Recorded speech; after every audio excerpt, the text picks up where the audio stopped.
সকাল সকাল ঘুম থেকে উঠা দেখি যে আমাদের বাড়িতে হনুমান চলে আসে। দেখে আমি খুবই অবাক যে আমাদের বাড়িতে এই ফার্স্ট টাইম একটি হনুমান কোথা থেকে চলে আসছে তা জানি না।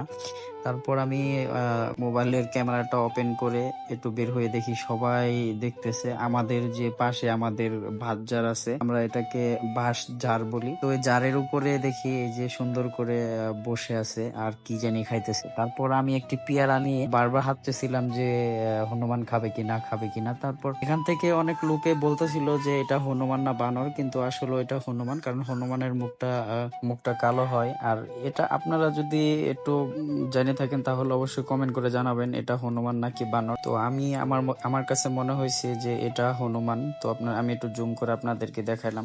মনে হয় বন থেকে পালিয়ে এসেছে, আসার পর এদিক দিয়ে আমাদের এলাকা দিয়ে ঘুরতাছিল আর সব মানুষ দেখতেছিল যে হনুমানটা। তো ভিডিওটা কেমন লাগলো সবাই একটু শেয়ার করবেন। আর এটা